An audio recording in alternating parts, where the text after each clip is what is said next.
We'll get it started. Thank you so much for coming. Good evening, MOCA friends. So my name is Yifan Wu. I'm the Director of Events and Operations here at the museum. So it is my pleasure to welcome you tonight. Conversation with Edward Wong, diplomatic correspondent for the New York Times and author of At the Edge of Empire, A Family's Reckoning with China. The son of Chinese immigrants in Washington, D.C., Wong grew up among family secrets, especially those surrounding his father, Yook Kearn Wong, who served in Mao's People's Liberation Army before making an escape to Hong Kong in 1962. As Beijing bureau chief, Wong retraced elements of that past while examining the forces behind a resurgent China, intensified nationalism under President Xi Jinping, ethnic conflicts in Xinjiang and Tibet, and pro-democrat movements in Hong Kong.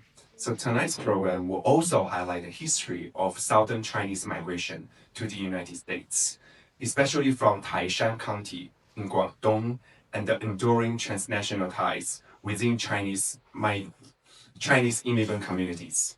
And the discussion will be moderated by photographer and writer Alan Chen. If you enjoyed tonight's program, we hope you would check out our website and social media for our upcoming events. And we will, of course, appreciate any support, donations towards the museum, as this will allow us to produce more programs like this. And of course, after the talk, Edward will be able to stay for the author Me and Gray book signing. As you can see, you already pre-sold some books. So there's only a few copies left. So, feel free to, get your copy, after the talk. And then, we accept, PayPal, credit card, Venmo, and cash. The book will be $25. And it's, as a museum, it's tax exempt. So, it's even cheaper than Amazon. So, please get your autograph copy, please. It's a first edition. Also, it's a first edition, yeah, exactly. And it's got a cool map with it, which we'll talk about during the yeah, exactly. And also, please noted tonight's program is also being recorded. So which later we will edit and upload to our YouTube channel. By next week. So and now, actually, without further ado, so let's please join me in welcoming Edward and Alan.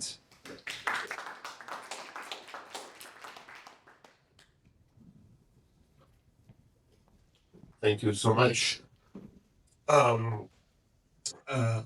So I first met Ed for real. I met him for about 5 minutes outside the old New York Times building in the 1990s, but I met him for real when we were both in Iraq together, 2005, which was really, by that point, the height of the sectarian war with horrific suicide bombings and just, incidents, a surging level of violence every day. We spent about 2 months together. We also traveled to Basra, which is Iraq's second largest city, and we got to know each other super well in Iraq. And when you're stuck with someone like that in a tough place, you get to talking a lot. And we realized we were both actually Taishanese Americans. He's a Wong, I'm a Chin, but our ancestral villages are no more than 15 miles apart, maybe even slightly closer. And he'll tell you a lot more, of course, but his father, as you just got a little preview there, his father was a soldier in the Chinese People's Liberation and the Red Army, the Communist Army.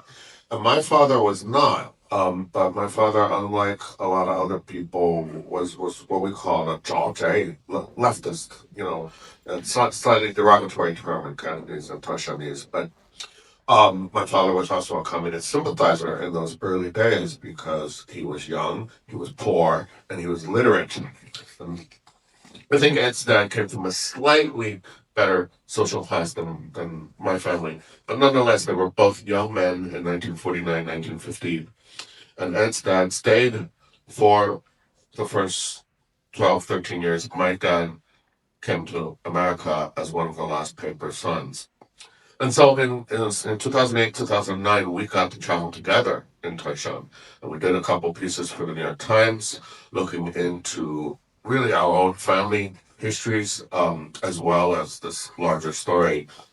Because up until the 1960s, 2/3 of all Chinese in America came from this one tiny little region. So with that, let me introduce Ed Wong, amazing friend, colleague, comrade. There you go. Great. First of all, thanks to the museum and Yvonne and Herb and Michael who help run the events programming and the museum itself for hosting me here. I think this is a very special talk because it is, I think this talk will delve very deeply into some Chinese American history and immigration history, which I think in very few of my other talks I've done. And I think Alan's the perfect interlocutor for that because, as he said, our families both come from the same area of Guangdong, and an area that I think has been pivotal in terms of serving as a bridge between China and America, as well as with other countries for decades or centuries even. So I think we're going to talk a little bit about that, and I know that part of the mission of this museum is to sort of open up stories of immigration and of multiple generations of Chinese here in America. So I'll start off by reading a small passage from my book just to give you a sense of what the themes that I start grappling with in the book, and then we can talk about why I decided to write the book and how I try to merge family history with national history in the book, because really the main motivation for me to write the book was not to write a family memoir. My first instinct on wanting to write the book was to write a book about the history of China, and I decided to do it through the lens of family history because I thought that would be a good narrative to draw readers through the journey I wanted to take them on, especially readers who didn't have much knowledge about China. So this is from the start of the prologue of the book. When I was in my 20s, Father showed me a small black and white photograph of himself that I'd never seen before. He placed it in the palm of my hand as we sat together in the living room of my childhood home outside Washington, D.C. It had been taken in China in 1953. His eyes glimmered, and his skin had none of the lines of age. He wore a plain military uniform and a cap. I ran a finger over a darkened spot in the center of the cap. A shadow there. Father said that's where the Red Star had been, the symbol of the People's Liberation Army of China. After he mailed the photo to his father in the British colony of Hong Kong, his father rubbed out the star, fearful of what the authorities might do if they saw it. Father got the photo back after he left China and reunited with his parents in Hong Kong. He brought it with him when he moved to America, this keepsake of the revolution. I am the son of two empires. I was born in Washington and grew up in Alexandria, Virginia, a suburb along the Potomac River, when there was talk of the Cold War and containing communism and preventing nuclear Armageddon. Those were the years of Nixon to Reagan, an arc when global politics was dominated by a titanic struggle between agents of two ideologies, or rather two systems of power. The Berlin Wall fell in my final year of high school. Radio DJs played Wind of Change by the Scorpions. The Soviet Union dissolved, and America became unrivaled in the world. We talked about these events in my household and in classrooms and schoolyards, and I read about them in newspapers, which seemed to me, with their correspondents in Washington, New York, and far-flung world capitals, to be chroniclers of the American century. There was a surviving communist power in the world, one that was more obscure to most Americans, but better known to me. China, the motherland.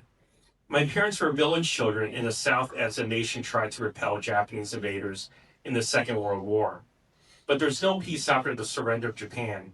A civil war between the ruling nationalists and the rebellious communists reignited. Mao Zedong and his Red Army won, forcing the nationalists to retreat to the island of Taiwan. In 1950, Father was in the first class from his high school to graduate into a China governed by the Communist Party. The zeal for realizing the revolution, for building up the People's Republic, burned in the hearts of citizens. Father went north to Beijing for university.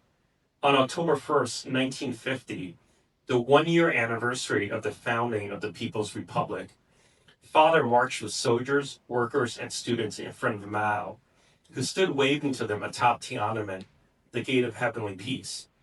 They believed Mao would lead China in reclaiming its past glory and standing up to American imperialism. That fall, the American military advanced against North Korean and Chinese forces on the Korean Peninsula. The Communist Party exhorted all citizens to aid in the war effort, warning that the American army could march into northeast China and onward to Beijing. Father enlisted in the People's Liberation Army.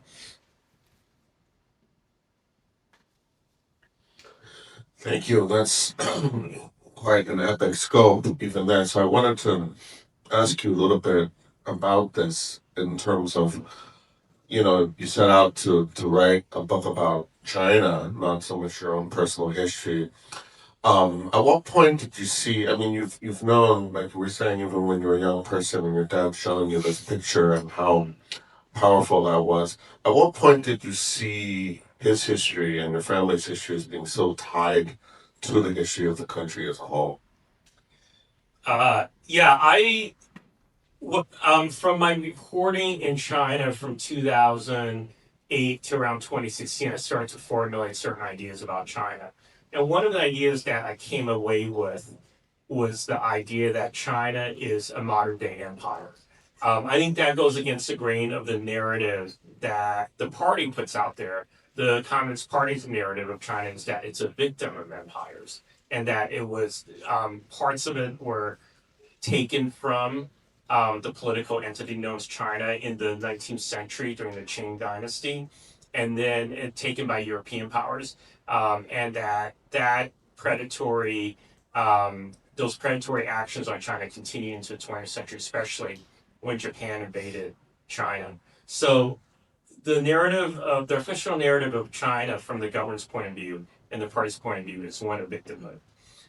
But as I did my reporting in China, as I traveled around China, especially in Western China, the areas of Xinjiang, where my father was stationed as a PLA recruit, and then in Tibet, I came to realize that China is not the victim of empires. Essentially, it when it came into violent contact with European empires, it was itself an empire, the Qing Empire, and then the nationalists tried to reconstitute China as an empire, as a large empire with the holdings, the territorial holdings of most of the Qing when they took power in the early 20th century, but they failed.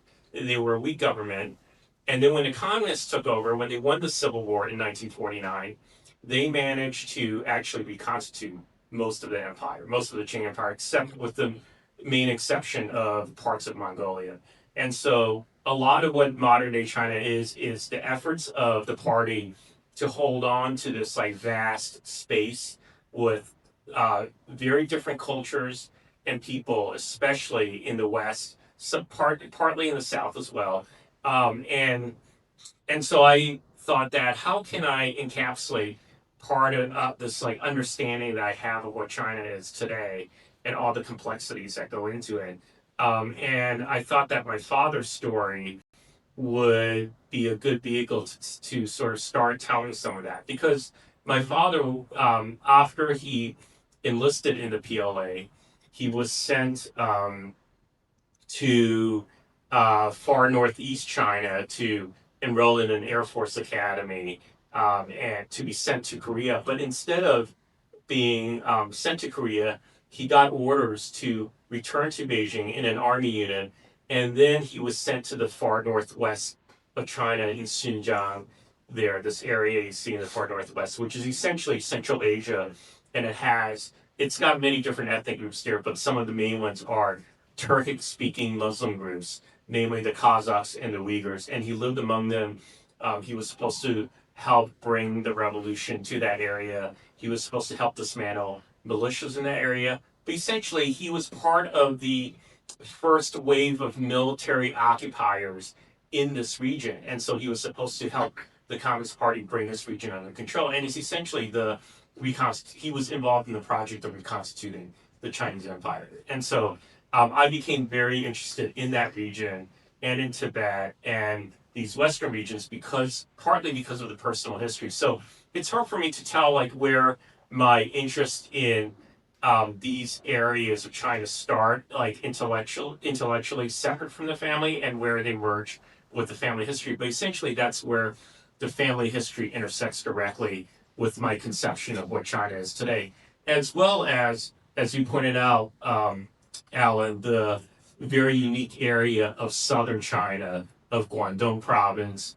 and within Guangdong province, this area of Hoisan or Toisan or Taishan, whatever language you want to use to describe it. But that area is also, in my estimation, not a so-called mainstream part of the Chinese political entity, but it's a very unique area that has become subsumed into the empire and essentially serves as the bridge between the empire and which has been mostly based in northern China for most of the centuries and is still today based in northern China and the outside world. And I think many of the people in this room are probably familiar with the history of Hong Kong as a British colony, but then and then the areas near Hong Kong, Guangdong, and how those areas have been much more open to the outside world than other parts of China. And in fact, I argue in the book that much of modern China is shaped by Guangdong province because many of the revolutionaries and intellectuals that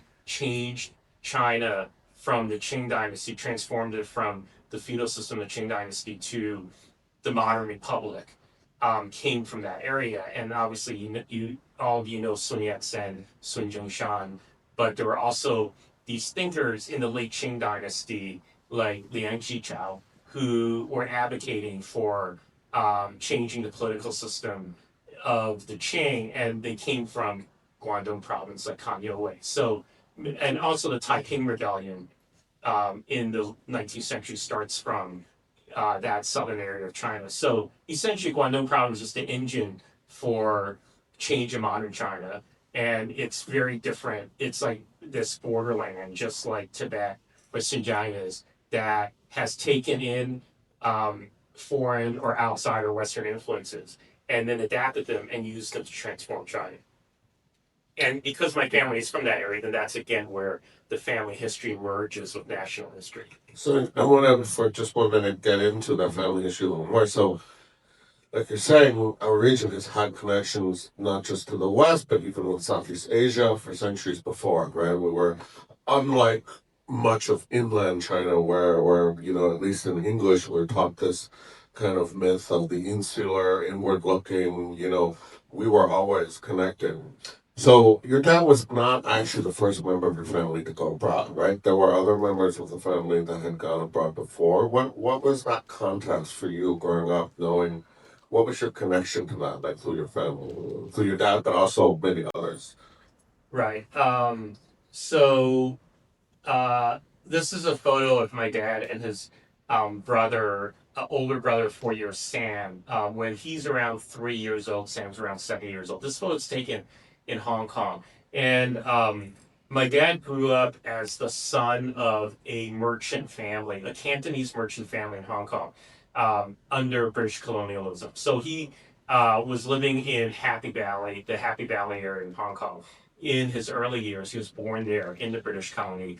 And he comes from this class of Chinese and specifically Cantonese who have these transnational connections, as you mentioned, Alan. So the family that he's born into, the dad and his grandfather on the mother's side are both herbal medicine traders. They imported herbal medicine from mainland China into Hong Kong and then exported it. It sold it in Hong Kong and then also exported it to Chinese merchants in Southeast Asia. So at the time, this was a very discrete class of Chinese business people, I feel, that existed in that area. And they also had stores in Guangzhou, and their ancestral village was in Taishan County. So there arose out of this area of Guangdong this entire layer of merchants that had these easy connections with the outside world. Not necessarily with foreigners, although because they were in Hong Kong, they were very used to to British rule. but it was they mainly dealt with other Cantonese who were overseas. And I think that that's an important part of Chinese history that really gets underplayed because like through that contact, they absorb many ideas from the outside, and they also have this very this access to capital and to money that other Chinese don't have. And it extends to America because, of course, within the generation of the grandparents and the parents, there are many Cantonese who end up migrating to America to work, though they are somewhat different in terms of the work they end up doing than the Cantonese merchants who stay in Southeast Asia. The ones who come to the US, as we know, ended up working through the 19th and early 20th century on labor projects, specifically in the West on the railroad. And many of them were men who founded the Chinatowns that we see around the country today, including the one that we're sitting in right now. So when you're a kid growing up, in your case in Alexandria, even more stereotypically American than me here in Chinatown, New York. But even here in Chinatown, New York, we were growing up in America. We were looking at, yeah, Nixon and Scooby Doo, and you name it, right? The Bee Gees. How did you integrate that world that we were imbibing as American kids with the world of your parents and grandparents and those generations, and even pictures like this in your family album? Because for me, those worlds were very, very separate, right? And I learned how to code switch at a very young age. Do you have a similar? You want to talk about that a little? Yeah. So this is a photo of my family, my sister younger by 2 years, my mom and my dad sitting at Mount Vernon, the home of George Washington in Alexandria. So it's a very American photo, like it's taking an iconic American place. And this was how I knew my father growing up. Like this was the image I had in my head often of him, which is he put on a uniform every day to go work at a Chinese restaurant in Alexandria. So in I mean it's very much I very much came from a blue collar Cantonese background growing up in the suburbs. Later on, what was interesting, I was to discover that there are these many different classes of Chinese immigrants, Chinese speaking immigrants to America, and so many of my friends later in life, their background is very different than mine. Like they came from this much more middle class or upper middle class upbringing, especially of Taiwanese immigrants. And the Taiwanese immigrants who had come over America around those years were much more better educated. They had degrees in engineering or medicine or law, even, and they practiced those in the U.S. Whereas there's this whole class of Cantonese immigrants that was very much rooted in manual labor. It was restaurants, laundry shops, and very, very much rooted in the culture of the Chinatowns in the U.S. And I was born in Chinatown in D.C., and then my parents moved out to the suburbs like a year after I was born. So, but we would often go to the Chinatown in D.C. That was the world, as you were mentioning, the world of my parents, and then there's the suburban world of D.C. And because when you're growing up in the 80s, to early 90s in that milieu, that suburban milieu, America back then, like your main drive and the main drive of your parents is to try and assimilate the family into this like American monoculture.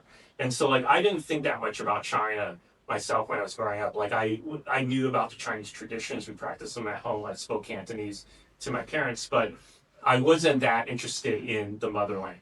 And it wasn't until I went to first I traveled overseas after graduating from college at UVA, where I was an English major, backpacked around the Middle East and Europe, and then I got interested in just spending more time overseas. So in 1996, I went to Beijing as part of a tour group with mostly other Chinese Americans to look around some Chinese cities and then also to study Chinese in Beijing, and it sort of opened up that whole world to me. And from then on, I was fascinated by China. I went to grad school at Berkeley and studied Chinese politics and history. And it was during that period that I would come back home to see my parents in Alexandria and then would ask them in very formal interview settings about their past in China. And And that was when I learned that my father had been in the PLA. So that's a long answer to your question, Alan. But when I was growing up, I was not that interested in China. Even though I knew about the culture, I have roots in Chinatown. But then in my 20s, I became very much interested in China. I think in some ways I parallel that to maybe a lot of people in this room too. Um, so let's get back to your dad. It's the 1950s. He's a young soldier. He's part of this imperial project, like you're saying. What happened? How did he go from being in 1950, early 50s, being a soldier, being in Xinjiang, living with among the Uyghurs? How did he go from that to going to Hong Kong 10 years later, roughly?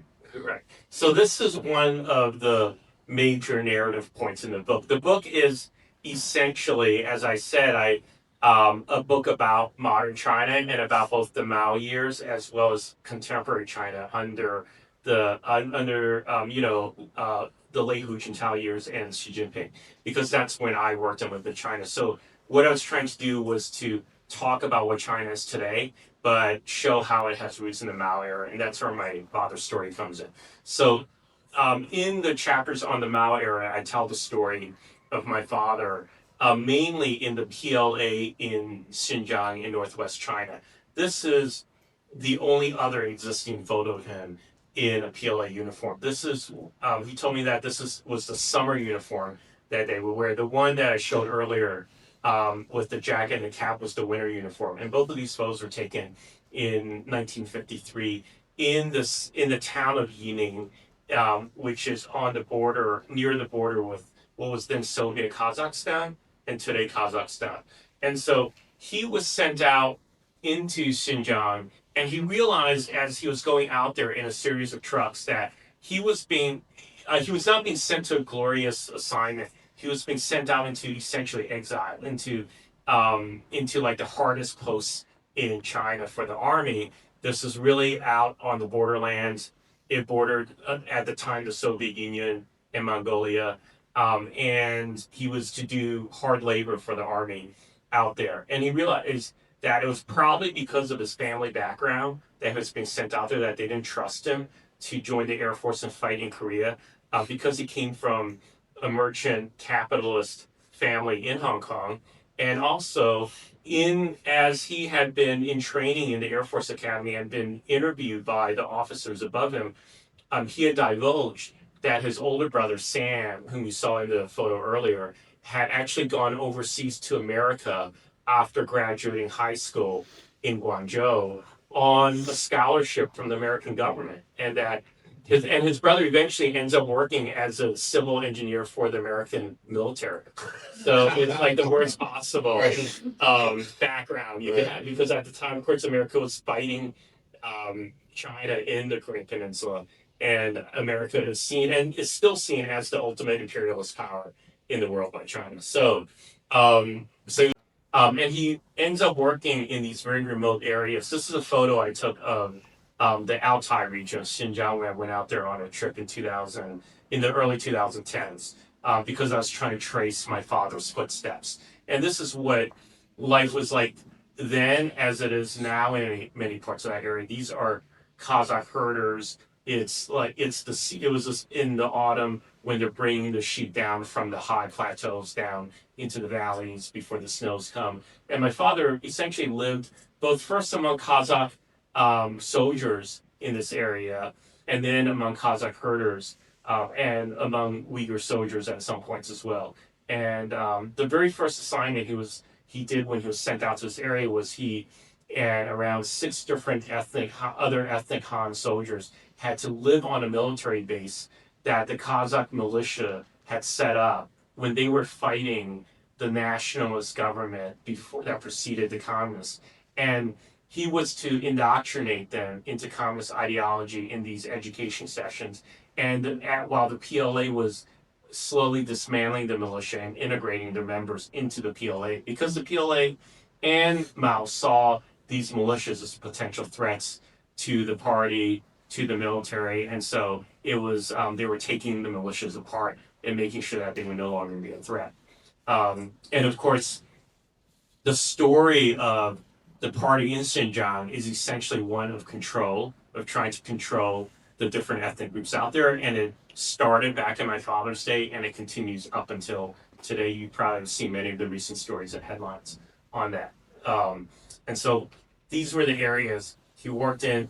This is the very last area he was stationed in, a place called Wenchuan, also near the Soviet Kazakhstan border, but even more remote, the most remote area he spent time in. And in Wenchuan, he won the confidence of one of the military officers above him, the top military officer in the garrison where he was serving. And the military officer decided to sponsor him for membership in the Communist Party, that meant my father was on the verge of realizing a long time dream of his, which was to become a party member. And he thought that this was redemption after he had not been sent to into the Air Force to fight the Americans, and that finally he had won the trust of the military and the party. So he had this pending application for the party, and then at the same time, the party and Mao tell young people who have not finished university to come back to interior China, who are out here in these areas, to come back into interior China, finish their education, and start serving the party because in its economic buildup, that the party is building up the country economically. It wants to be on par with Britain and the U.S. And so my father enrolls in a university in Xi'an, which is closer to Beijing, still in northwest China, but closer to Beijing, former imperial capital of the Tang Dynasty. And he studies aircraft engineering because he wants to help build military aircraft for the Air Force. And during that period, in around 1957-58, several things happened that forced him to change his mind about his future in China. One is that he is called into a meeting with officials on the university campus, and he's told that they're going to freeze his application for party membership, that it's not moving forward. And the reason it's not moving forward is because they looked further into his family background. They still saw the questionable elements of his family background. They said, we need to investigate your family and you further before we can continue with this application. So he then realized that after nearly a decade of sacrificing for the People's Republic in the hardest areas of China, that the party still didn't trust him, and that there was this aspect of the party that was essentially built into this Marxist-Leninist organization where they would constantly be hunting for subversives. That there was no end to this search for who would be disloyal to the party, who would be disloyal to the country. And I think that you see that come and go through the years and the decades in the PRC. And right now you're seeing that coming again to the fore under the current will of Xi Jinping, I think. So I think my father's estimation was correct, that this was like a built-in part of the system. And then as we know, in 1957-58, Mao starts his great economic project called the Great Leap Forward. And instead of building up the economy, what happens is the policies lead to complete disaster. There's a famine, the worst man-made famine in modern history, that encompasses China. Around an estimated 30 to 40 million Chinese die during the famine. My father and his classmates fall ill on the campus. None of them die, but they fall ill. Sometimes they're bedridden for weeks. And my father obviously realizes that the country is heading towards economic disaster. And Mao, at the same time, while this is starting, Mao purges the party of some of its top leaders, because some people, including this revered military commander named Peng Dehuai, had started questioning Mao's policies and saying, well, if you go forward with this, won't it lead to possibly the economic downfall of China? But instead of listening to them, Mao decides to purge them. And this military commander, Peng, was legendary among soldiers because he had led the communists to victory in the Civil War. And so my father starts to question what's going on at the top levels of the party because many soldiers like him had worshipped punk. So these all factors came to a head in the late 1950s, and my father decided that he had to come up with a plan to escape from China. But through that period, was he able to write letters or receive letters from his brother in America? What was that like in terms of the family itself maintaining its ties? That he had to do that because my father and his older brother were very close. They went through a lot together, the Japanese War, the Civil War, and even when Sam went to America, they tried to get in touch with each other. Once my father had left Xinjiang and had come back to interior China to Xi'an, so my father did write Sam some letters, and the way he had to try and get those to Sam was he could send the letters to Hong Kong, which I thought like I think growing up and even studying China, you don't know how porous the borders are and the communications are. But back in the late 50s, even though it was the Mao era, there was still a lot of exchange between the British colony of Hong Kong and mainland China. So my father could get letters out to his parents in Hong Kong. They would then send them onward to Sam, who was living in Washington, D.C. and working for the U.S. Army at the time.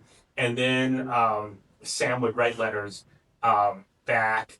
Sometimes he didn't write back very often, but sometimes he would write back to the parents. I don't.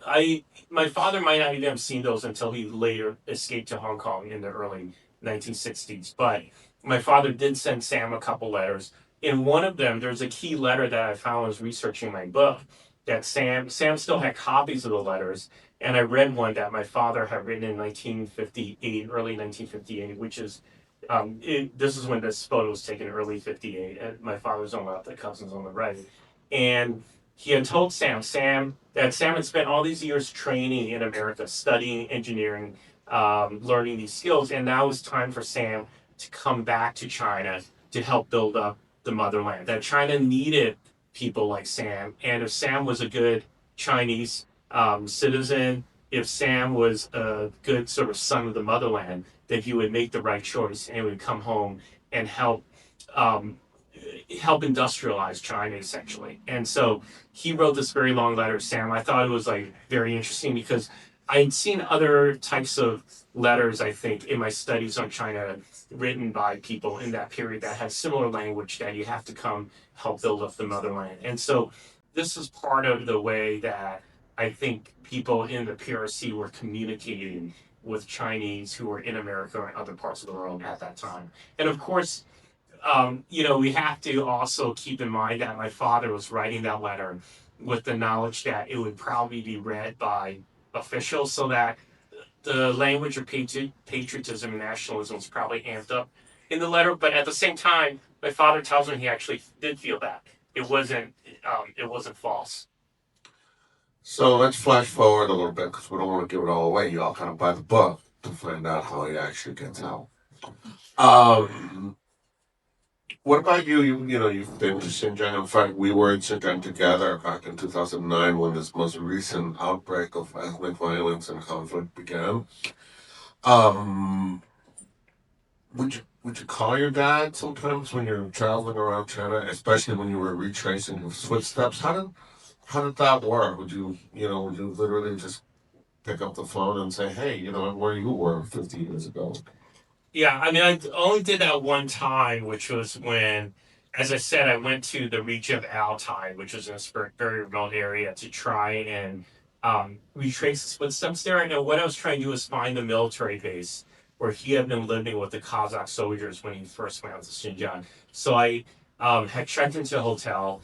I walked into a government office. And one of the big advantages, I think, and you might have experienced this, Alan, of working in China as a Chinese American is that no one looks twice at you. Like, you Right. just look like everyone else. You're not an obvious foreigner. Right. And so you can walk into government buildings and people won't necessarily stop you. And so, like, I went to this government building, walked up several floors, went into an office, and actually struck up a conversation with a young woman who had been in the PLA and had left the PLA and was now working in Veterans Affairs in the civil service there in the local government. So she when I told her what I was looking for, that my father had once been a PLA in the region, she became very sympathetic and wanted to help me because she had this attachment to the army herself.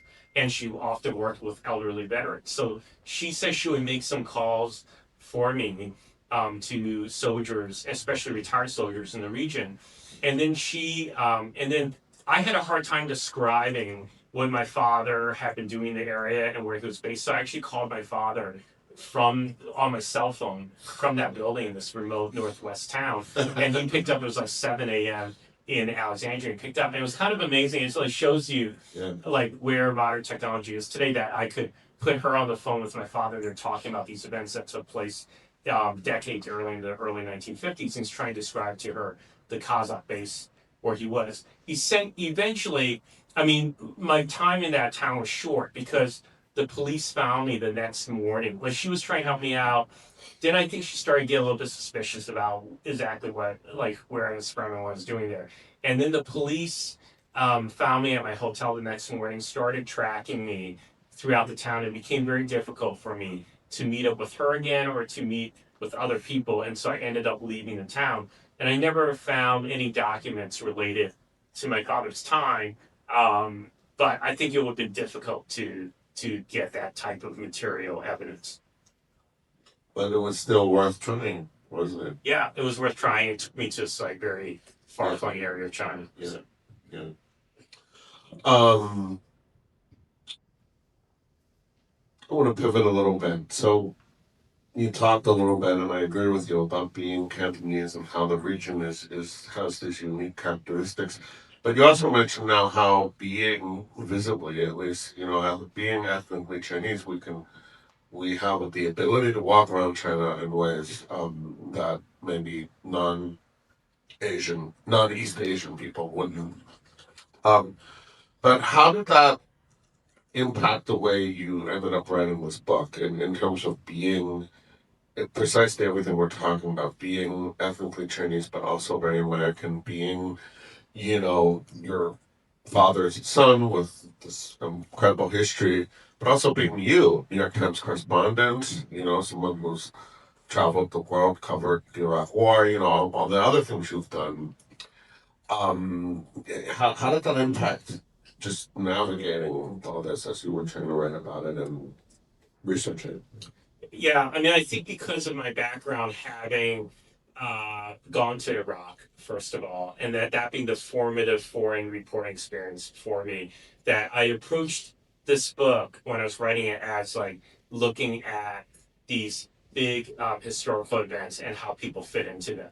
I mean, my going to cover Iraq really changed the way I looked at the world. It changed the way I looked at how events that are often beyond our control sweep us up in history. And often people are they can be victims or they can be agents or they can be both at the same time, but that really politics and history are very important in our lives. Like I hate it when people say, oh, I don't want to get involved in politics, like I don't talk about politics, I don't write or read politics, because politics is all around us. The decisions that people who have power make affect all of us, and I think it's important for all of us to at least be aware of that, if not want to act to either support it or counter it. But it's very important. I wanted to express that in the book, and so the view of Chinese history that I present in the book, which is about these big historical movements, about China's sense of itself as an empire, about how people are caught up in these events and in the decisions of the leaders. I wanted to express that in this book. And then, of course, the theme of exile and return. I think that's very important in the book. That's important for me. It's something I thought about a lot. And I said that when I was growing up in the suburbs of DC, I didn't think that much about China. And I think what's interesting to me as a Chinese American is that, I have Chinese American friends who grow up in the US and actually don't engage deeply with China. And they just choose, they're like, oh, my life is in America. I at least know enough Chinese language and traditions from growing up here that I am aware of my heritage or my upbringing, but I don't really have to go back and spend a lot of time in China. For whatever reason, once I made my first trip there in '96, I became entranced with the place and I knew I wanted to spend a significant part of my adult life there. So I think that it's this like very interesting contingent choice that I think a lot of Chinese Americans as well as immigrants from other countries make about the home country of their parents or their grandparents. Is like, to what degree do you engage with it? To what degree do you bring it into your life? And for me, it was important to do that, and so that's a big part of my book is this idea of exile or departure from that country, which is what my parents did. And my mom left China at a young age went to Hong Kong because she was from a land owning family in Guangdong, and the communists took their land. So she was also left China in exile, as my dad did later.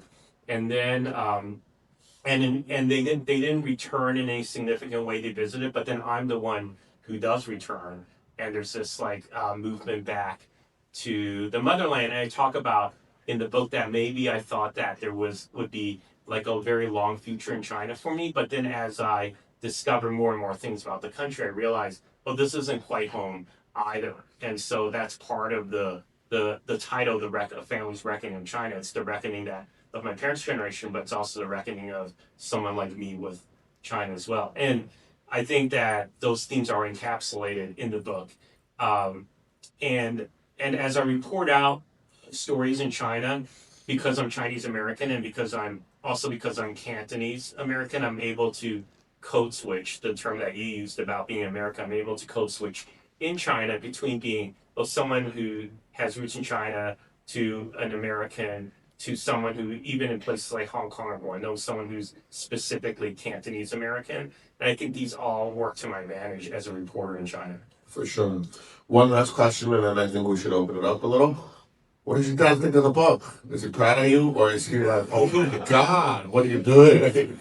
Yeah, so my dad was very much involved in the writing of this book at every stage. So he opened himself up to hours and hours of interviews with me. I'd already started interviewing him for a student project I had done when I was a grad student at Berkeley. And someone else in the script, Alex, was also involved in that project, the documentary film. But so I had some general knowledge of his background in China, but then we spent hours talking when I returned to Washington in 2018 after my time in China. And then as I wrote the chapters that involved him, he proofread those he read, fact checked those chapters. So he very much knew what the content of the book was. He didn't hold anything back. And then when after the book came out, I was emailing with him, and then he wrote a single line in an email saying, "Oh, you wrote the perfect book." Oh, So it was which I was Oh, like, wow. yeah. That you fulfilled your biological Right. destiny. Even though there's a lot of expresses a lot of trauma on his part and a very difficult history on his part. So For sure. Let's open it up for questions, comments. Uh-huh. I have a question for you. Sorry, we should speak to the cameras, but Sarah. So my question is, you talk about your dad being under suspicion in the Communist Party and blocking the membership because of his brother Sam. And I was wondering if you did the inverse investigation and looked at Sam's government files in the United States to see if he was also under suspicion for his brother's actions in the army. that's a great question. I don't know if what the U.S. government files on Sam are, and now How to get him? you raised that, I'm going to go ask Sam and be like, what? Because certainly they must have asked him when he was in the military about his background, and I think that my father, when he immigrated to the U.S., like in Hawaii, like he first came to Hawaii into the U.S. through Hawaii in 1967, bringing his grandmother with him and joining Sam and other relatives in the Washington D.C. area, which is where this photo was taken. But I remember him putting on a form. He told me he put on a form when they asked him about what he had done in China. He said, "Oh, I worked in like an official job," but he fuzzed it up. And I think Sam probably did the same thing when he was asked about his dad's background. I would push back on that a little bit because I know in my own grandfather's files that he came in 1945, and I got his file, and there were 22 redacted pages that were FBI. Right. So maybe there's stuff in there that you Yeah, Find, it's very interesting. interesting. Like Yeah. I'll ask. Sam's still alive. Sam's 97 now. My father's 93. So Sam's very astute even today. So like I'm gonna ask Sam about that. Um, Hi, Ed. My question is a little like related to that question. Given your father's experience in China, especially in the military and CCP and all that things, what do you think about Trump's policies about Chinese immigrants? Basically, they were trying to shut the door for all Chinese who are considered associating with the CCP or the military, and especially Marco Rubio's recent announcement that they're going to do tighter scrutiny on Chinese students and get rid of those who some kind of connected with the CCP. Yeah, I have a lot of different thoughts on the Trump administration's policies on China and Trump himself on China, and I think they're very different. So, in general, the first Trump administration took a very hawkish stance on China. There were many China hawks in the administration, and he put in place policies like the ones we're talking about, where they scrutinized or barred certain students, for example, from China from coming to U.S. if they were affiliated with some universities, including the one where my father is staying in Xinjiang. That's one of the ones on that list. It's a PLA affiliated university. So, I mean, part of the reason, and I wrote this book in the middle of all of this, and part of the reason why I wrote this book was because I wanted to tell a story of immigration to the U.S. in part, and about how Chinese immigrants here have these very complex backgrounds and very complex thoughts on politics and on history in China, and at a time when in the U.S.,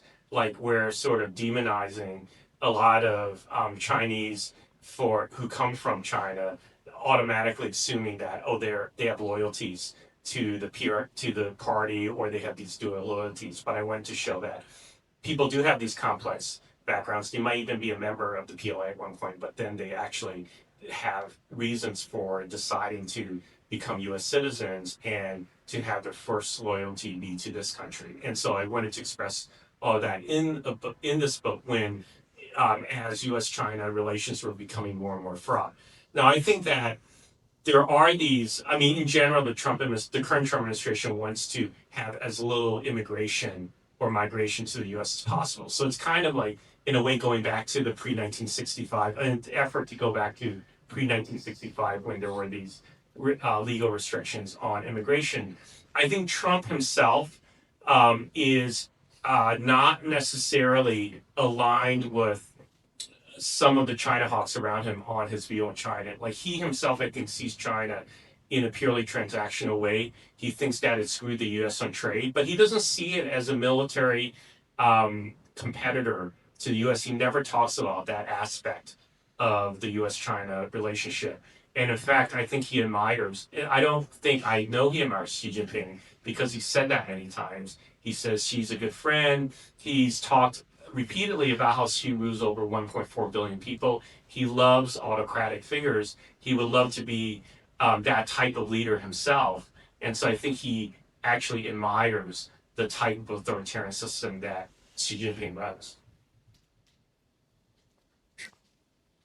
I'm very much interested in the well, first of all, thanks for talking. I'm very interested in actually in the period before your father made his way to the north. Because I saw there's a photo in here in the book that in 1948 he took a photo with Sam and his parents in Hong Kong. Yeah. Which means that he had the access to Hong Kong. He was born in Hong Kong, and he still had the access to Hong Kong at that point. Right. And so he made his way north after that. Right. And a couple of weeks ago, there was a Chinese Canadian filmmaker, Mary Stephen, did a premiere of her own investigation into her father's background in the 30s. His father also made his way to the north to support the communist cause in the 30s. So my question, first of all, is to what's the reason for your father to make that trip north Yeah. to support the Communist Party? And also, do you see that as a general pattern back then? That for the youth, for the young people to have such left-leaning cause. Yeah. So what happened with my father was when the Japanese invaded Hong Kong in December of 1941, very shortly after their attack on Pearl Harbor.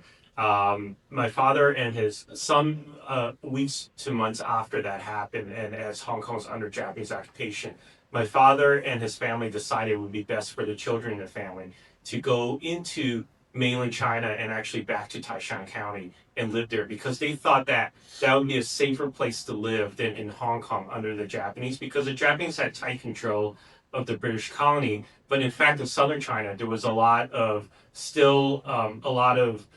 fighting, or not fighting, but there was a lot of loosening of control by the Japanese in that area. Like sometimes the nationalists would control areas of Guangdong, sometimes the Japanese would control areas of Guangdong. So the Japanese didn't have firm control of the area. They went back to Taishan County to their home village. They tried going to school there. It wasn't great because of the war. But then when the war ends, they both end up going to high school. Where my father, first Sam, but then my father ends up going to high school in Guangzhou, which is where this photo is taken.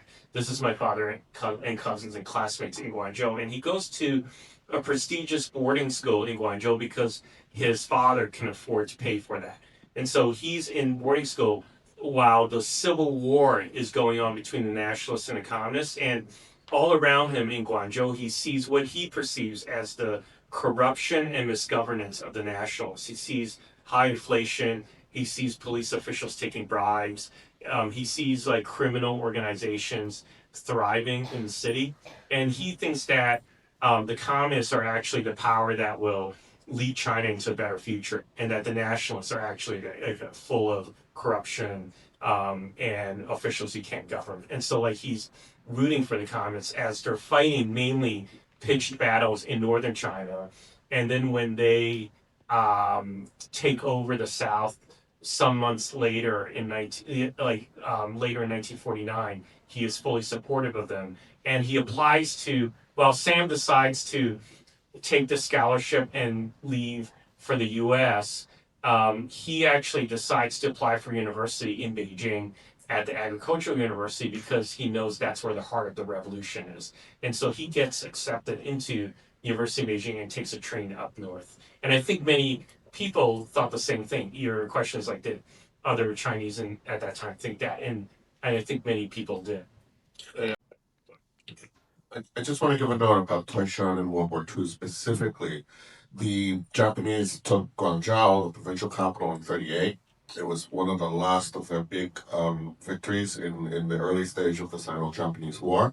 And they did come and they occupied Taishan City, our county seat. But of course, they never had the troops or resources to occupy every village in this hinterland, right? So yeah, just like Ed's family, people would go to the villages if they wanted to get out of the reach of the Japanese occupation.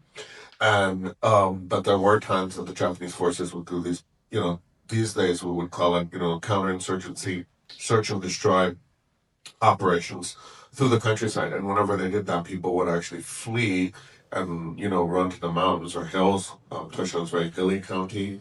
And so, yeah, there was all kinds of stuff in that during the war. Yeah, there's an episode in the book where the Japanese forces come into the area where my father's family lived in Taishan County, and then the family flees the hills, but Sam is actually captured by a soldier and forced to march with them for a while.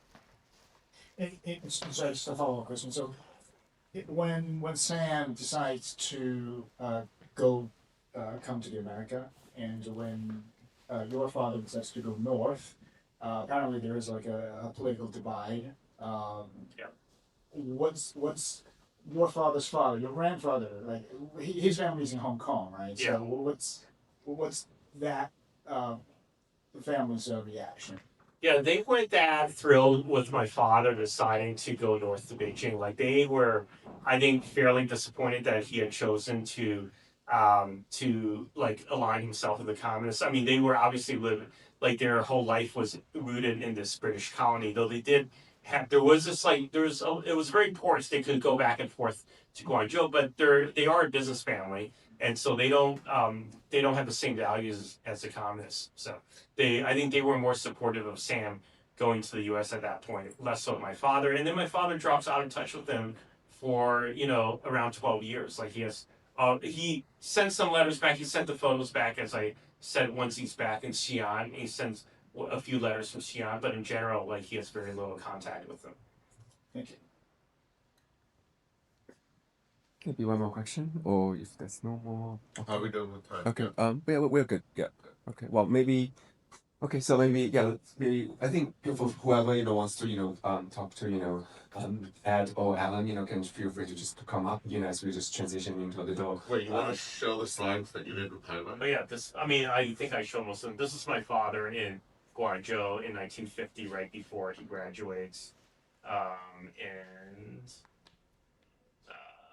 yeah, this is us growing up, and then the New York Times bureau when I was running it as bureau chief. It was a very large area bureau with lots of Chinese reporters as well. So, and then my father comes back to visit. My father comes back to visit both for my wedding in 2009 and then for the birth of my daughter Aria in 2012.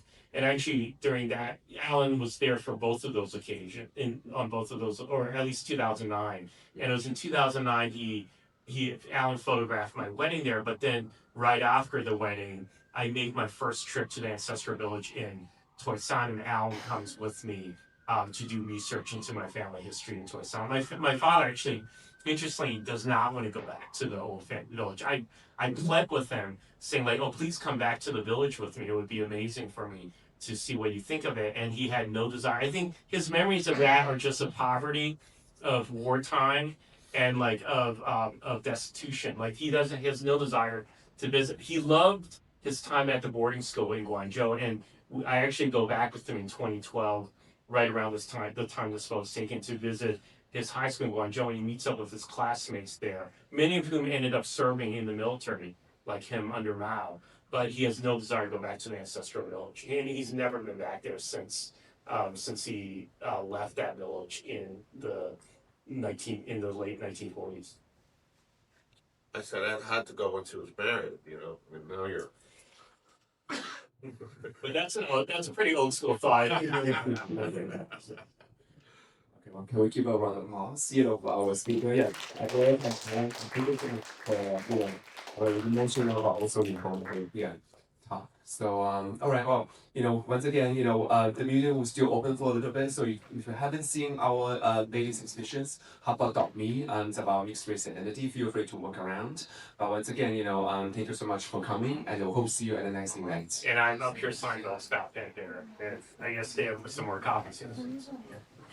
Oh, and the map in the book is by the same guy who did the maps in the Game of Thrones books. So there's a collector's edition map in the book.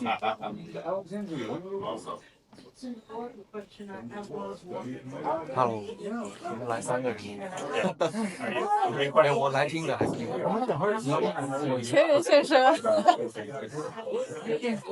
Oh, really? Wait, 13 or 14? Oh, I remember. Yeah. You were there very, it was a very good period. And you were seated at the time. And then I turned it. Hey, how are you? I think I just sent something. 去哪买？ Right. Oh my god. Thank you. All right. 去哪买书？一般在哪？哎，我就问，别人问他去哪拿书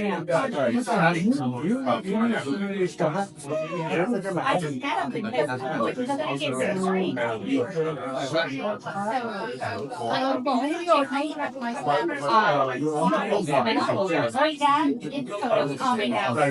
这不用动。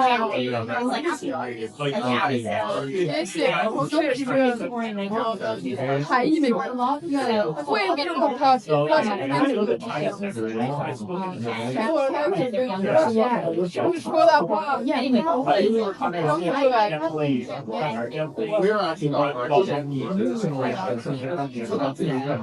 出来。